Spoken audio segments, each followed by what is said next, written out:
नमस्कार दोस्तों, stock market studies में फिर से एक बार आपको बहुत-बहुत स्वागत है। तो आज यहाँ पे मैं डिस्कशन करने वाला हूँ इंडिया के नंबर 1 फाइनेंस इंडस्ट्रीज़ के बारे में, मतलब नंबर 1 एक एनबीएफसी के बारे में।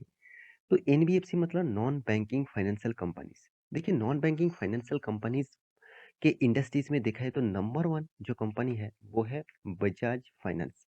तो मैं आज बजाज फाइनेंस के बारे में बात करूंगा क्योंकि कंपनी ने एक बहुत बड़ा अनाउंसमेंट किया। उस अनाउंसमेंट के चलते हुए कंपनी के जो मतलब ग्रोथ है वो और भी बनने वाले हैं। क्यों होने वाले हैं और कौन सा कंपनी को टोटली एक्वायर किया है, कितने पैसे देकर वो कंपनी को खरीदारी की है, वो सारी जानकारी यहाँ पे भी देने वाला हूँ। तो वीडियो को लास्ट तक देखना और अभी तक आपने इस चैनल को सब्सक्राइब नहीं किया तो जरूर कर लेना क्योंकि आपको daily basis stock market information और अपडेट इसी चैनल के माध्यम से मिलता रहेंगे। तो चलो देख लेते हैं आज के स्टॉक के बारे में। तो सबसे पहले बता दूं बजाज फाइनेंस जो है वो बजाज ग्रुप के ही एक सबसे बड़ा कंपनीज है। और इस कंपनी का टोटली मार्केट कैप आप देखेंगे तो कोई छोटा मोटा कंपनी है, 4 लाख करोड़ के मार्केट कैप है। तो बहुत बड़ा कंपनी है और इस कंपनी का ग्रोथ ऑफ पोटेंशियल बाकी एनबीएफसी से बहुत गुना ज़्यादा बढ़ चुके हैं। कितना शानदार कंपनी ने काम किया मैं आपको दिखाऊंगा। उससे पहले कंपनी ने एक न्यूज पब्लिश किया, एक अपडेट किया जिसके बारे में यहाँ पे बताने वाला हूँ। तो कंपनी एक जो नया कंपनी यहाँ पे बातचीत किया जा रहा है जो जिसका नाम है स्नैपवर्क। तो स्नैपवर्क क्या है? तो स्नैपवर्क देखा जाए तो एक टेक्नोलॉजी कंपनी है। तो स्नैपवर्क टेक जिसका नाम है, जो टोटली देखा जाए तो टेक्नोलॉजी के बेसिस में काम करते हैं। आप देख सकते हैं it all started the with patience. तो मैं आपको यहाँ पे दिखा रहा हूँ।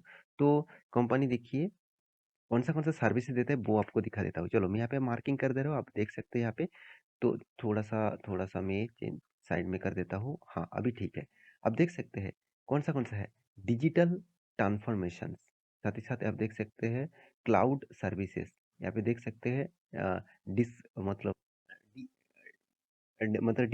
डिस्कॉप्स। तो साथ ही साथ यहाँ पे क्लाउड नेटिव के ऊपर भी काम करते हैं। इसका मतलब डिजिटली जो प्रोग्राम है, मोबाइल्स ऐप डेवलपमेंट, तो इस तरीके से प्रोजेक्ट के ऊपर कंपनी काम कर रही है। मतलब ये कंपनी देखा है तो एक टेक बेसिस कंपनी है।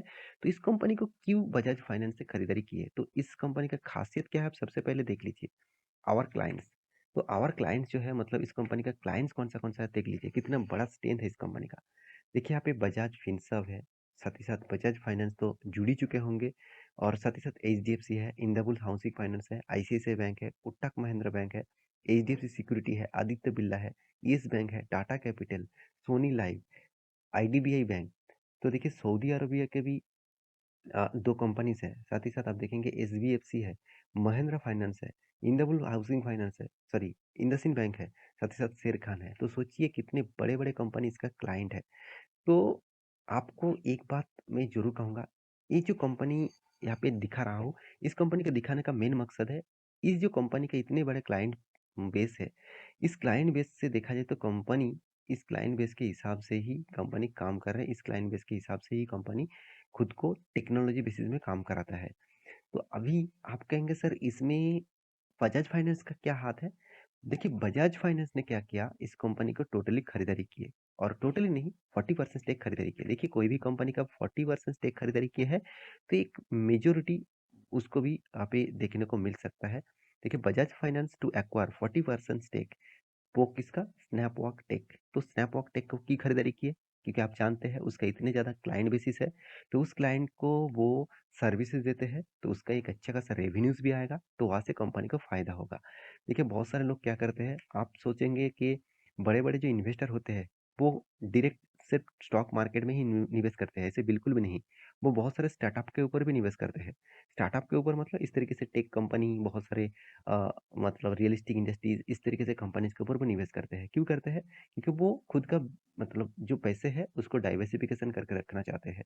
अलग अलग सेक्टर के ऊपर वो पैसा रखना चाहते हैं। अगर कल जाके कुछ तकलीफ भी हो तो उसको कुछ फर्क नहीं पड़ेगा। तो आप देख सकते हैं the NBFC major has entered in to an agree, यहाँ पे देखिए agreement to acquire up to 40% stake fully. यहाँ पे देखिए जो कंपनी फुल्ली जो इस कंपनी का 40% स्टेक है उसको खरीदारी करने वाला है in Mumbai based Snapwalk technologies limited for the all cash consideration up to 93 crore. मतलब 93 करोड़ कैश देकर ही कंपनी को 40% स्टेक खरीदारी करने वाला है। तो एक पॉजिटिव ऑब्वियसली ज़रूर बनेगा बजाज फाइनेंस के लिए। देखिए बजाज फाइनेंस एक खुद फाइनेंस सेक्टर है, तो उसके लिए तो इस तरीके से टेक्नोलॉजी बेसिस कंपनी चाहिए है। साथ ही साथ वो कंपनी जिस अलग-अलग कंपनी को सर्विसेज़ देते हैं, उसका एक रेवेन्यूज़ भी बजाज फाइनेंस के ऊपर आने लगेगा। क्योंकि देखिए, मैं आपको हमेशा बोल के आया हूँ, आप शायद बिज़नेस ना कर मतलब किए होंगे, अगर जितने सारे कंपनीज़ के ऊपर आप पैसा लगा रहा है, वो कंपनी ग्रोथ करेगा तो डायरेक्ट डायरेक्ट जाकर आपको किसका फ़ायदा होगा? आपको फ़ायदा होगा। अगर वो कंपनी खराब करेगा तो आपका भी लॉसेस होगा। तो same to same Bajaj finance एक ऐसी कंपनी है, वो हमेशा मतलब 2 कदम आगे सोचता है, क्योंकि आज इसीलिए वो नंबर 1 है और नंबर 1 रहेगा भी। क्योंकि वो कोई भी छोटा सेक्टर को भी नहीं छोड़ा, कोई बड़े सेक्टर को भी नहीं छोड़ा। मतलब आप हर गाँव-गाँव में जाएँगे तो कोई भी आपको इलेक्ट्रॉनिक्स कोई भी दुकान दिखेगा, कोई भी शॉप दिखेगा, तो वहाँ पे भी बजाज फाइनेंस फाइनेंस देने के लिए तैयार है। तो सोचिए कितना बड़ा मार्केट को वो फैला के रखा है। तो मेरे हिसाब से बजाज फाइनेंस जैसे कंपनी के ऊपर आपका निवेश है, तो आपको चिंता करने का ज़रूरत नहीं और घबराने का ज़रूरत नहीं। कुछ भी हो जाए कंपनी के ऊपर, हाँ, मैं आपको एक चार्ट पैटर्न दिखा रहा हूँ। यहाँ पे बहुत सारे लोग मतलब उम, उम, बहुत सारे दुविधा में था। देखिए कोविड के सिचुएशन में जो लेवल था कितना 4700 के आसपास, उसके बाद गिरावट होकर कंपनी आ गया था 1800 के आसपास। तो सोचिए 4700 से 1800, तो कितना बड़ा क्रैश हुआ था।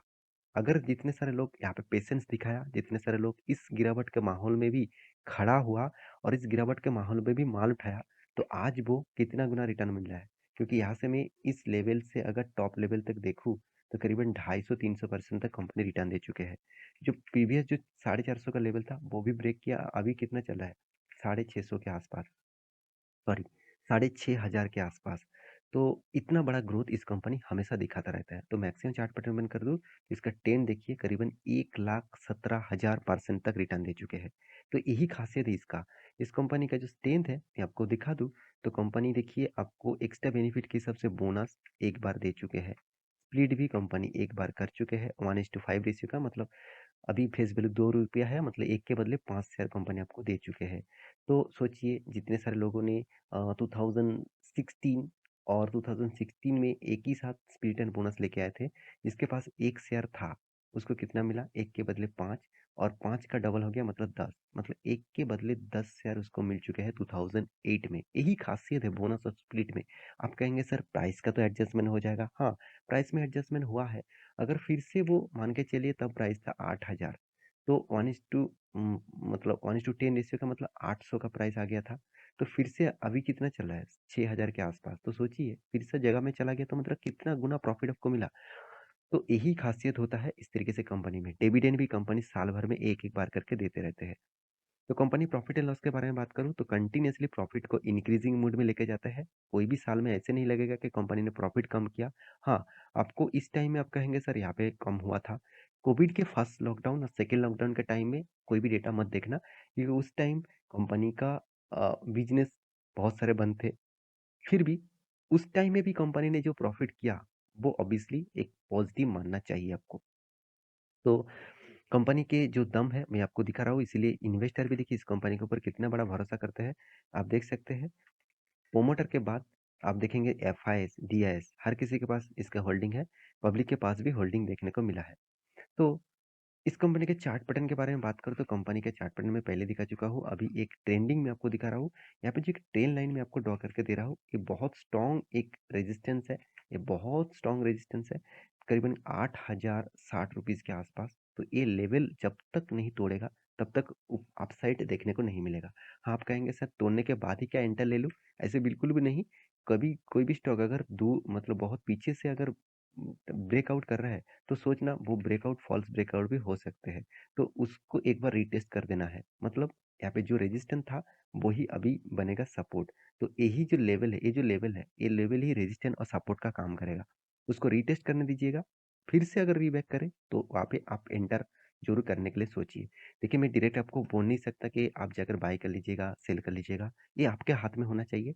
मेरा काम है आपको स्टडी मतलब मटेरियल्स देना, स्टॉक के बारे में जानकारी देना। ये था टोटली डिटेल्स। आशा करता हूँ सारी जानकारी आपको मिल चुका है।